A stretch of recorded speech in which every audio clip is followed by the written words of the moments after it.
5টি কলেজ দীর্ঘদিন ধরে উচ্চ মাধ্যমিক স্তরে ঈর্ষণীয় সাফল্য অর্জন করে আসছে। তাই উচ্চ মাধ্যমিক শিক্ষার্থীদের ন্যূনতম স্বার্থবিরোধী কোনো সিদ্ধান্ত গ্রহণযোগ্য হবে না।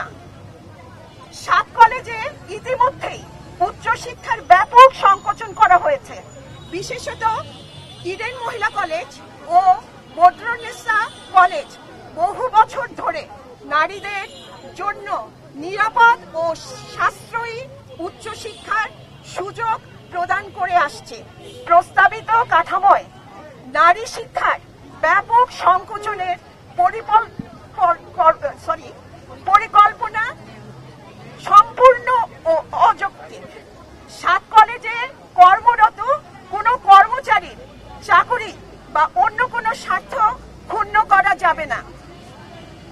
7 কলেজে সরকারের বিধিবদ্ধ প্রতিষ্ঠান হওয়ায় এর সাংগঠনিক কাঠামোর পরিবর্তনের পূর্বে সংশ্লিষ্ট সকল অংশীজনের মতামত গ্রহণ করা, যৌক্তিক যাচাই করা আবশ্যক।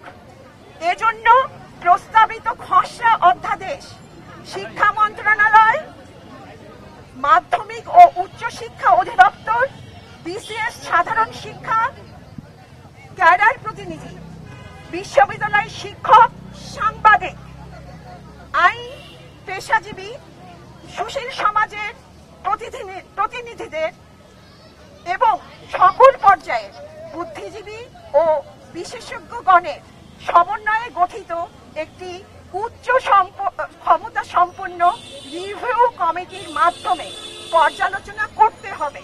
কি বুঝলেন ভাই? অনলি যেটাই চাই। যেহেতু প্রস্তাবিত কাঠামো অনুযায়ী বিসিএস সাধারণ শিক্ষা ক্যাডারের সদস্যগণ ঢাকা কেন্দ্রীয় বিশ্ববিদ্যালয়ের শিক্ষক প্রশাসনিক কাঠামোর অন্তর্ভুক্ত নন, সেহেতু যেসব শিক্ষাবর্ষের শিক্ষার্থীরা প্রস্তাবিত কাঠামো অনুযায়ী ঢাকা বিশ্ববিদ্যালয়ের শিক্ষার্থী, তাদের একাডেমিক কার্যক্রম পরিচালনা করার আইনি ভিত্তি আমাদের নেই। অতএব খসড়া অধ্যাদেশের সর্বস্তরে কেবলমাত্র বিসিএস সাধারণ শিক্ষা ক্যাডার সদস্যদের অবস্থান নিশ্চিত না করলে তারা কেন্দ্রীয় বিশ্ববিদ্যালয়ের কোনো কার্যক্রম পরিচালনা করবে না।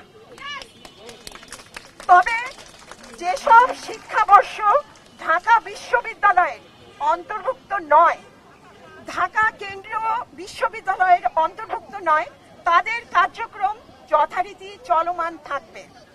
BCS general education association, Eden মহিলা কলেজ ইউনিট। ধন্যবাদ সবাইকে।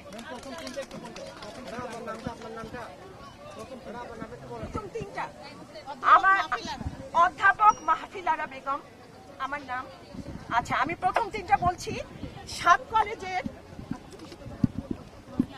বা কাঠামো পরিবর্তন করে কোনো অনুষদে অথবা স্কুলে রূপান্তর করা যাবে না। আমি বলছি, অর্থাৎ কলেজ কাঠামোর মৌলিক রূপ ভেঙে অনুষদ ভিত্তিক শিক্ষা ব্যবস্থা চালু করা যাবে না।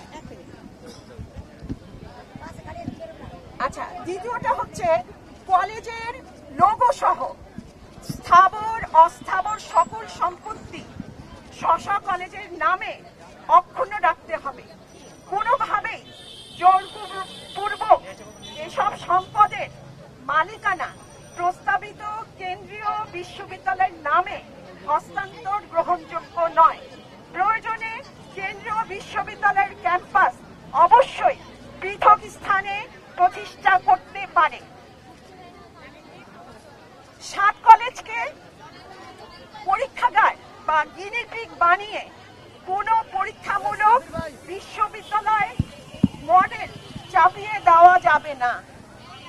7টি সরকারি কলেজকে কেন্দ্রীয় বিশ্ববিদ্যালয়ের অধীনে রাখা হলেও শিক্ষা মন্ত্রণালয় সরাসরি নিয়ন্ত্রণ বজায় রাখতে হবে এবং সকল পদে বিসিএস সাধারণ শিক্ষা ক্যাডারের সদস্যদের নিয়ম নিশ্চিত করতে হবে।